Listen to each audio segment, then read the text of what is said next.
وعدنا موسى 40 ليلة ثم اتخذتم العجل من بعده وأنتم ظالمون আরো স্মরণ করো যখন মুসাকে আমি বিশেষ একটি কাজে 40 রাত নির্ধারণ করে দিলাম, তার যাওয়ার পর তোমরা একটি বাছুরকে মাবুদ রূপে গ্রহণ করে নিলে। তোমরা এতে করে ভীষণ জুলুম করেছিলে।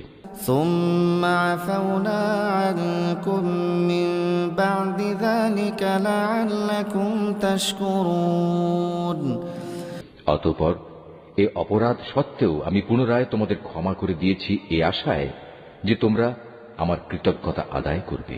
وَإِذْ آتَيْنَا مُوسَى الْكِتَابَ وَالْفُرْقَانَ لَعَلَّكُمْ تَهْتَدُونَ সে কথাও স্মরণ করো যখন আমি মুসাকে কিতাব ও ন্যায় অন্যায়ের পরককারী একটি মানদণ্ড দান করেছি, যাতে করে তোমরা হেদায়েতের পথে চলতে পারো। وَإِذْ قَالَ مُوسَى لِقَوْمِهِ يَا قَوْمِ إِنَّكُمْ ظَلَمْتُمْ أَنفُسَكُمْ باتخاذكم العجل فتوبوا إلى بارئكم فاقتلوا أنفسكم ذلكم خير لكم عند بارئكم فتاب عليكم إنه هو التواب الرحيم আরো স্মরণ করো মুসা যখন তার নিজ লোকদের কাছে এসে বলল, হে আমার জাতি, তোমরা আমার অবর্তমানে বাছুরকে মাবুদ হিসেবে গ্রহণ করে যে বড় রকমের জুলুম করেছ, তার জন্য অবিলম্বে আল্লাহর দরবারে তওবা করো এবং তোমরা তোমাদের নিজেদের শিরকে অভিশপ্ত নফস সমূহকে হত্যা করো।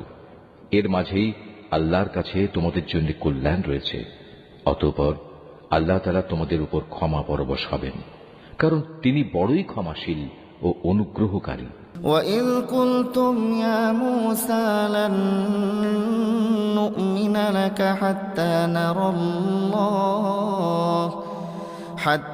نَرَى اللَّهَ جَهْرَةً فَأَخَذَتْكُمُ الصَّاعِقَةُ وَأَنتُمْ تَنظُرُونَ তোমরা যখন বলেছিলে, হে মুসা, আমরা আল্লাহকে প্রত্যক্ষভাবে না দেখলে কখনো তার উপর ঈমান আনব না, তখন এ ধৃষ্টতার শাস্তি হিসেবে মুহূর্তের মধ্যেই বজ্রের মতো এক গজব তোমাদের উপর নৈপতিত হল, আর তোমরা তার দিকে চেয়েই থাকলে, কিছুই করতে পারলে না।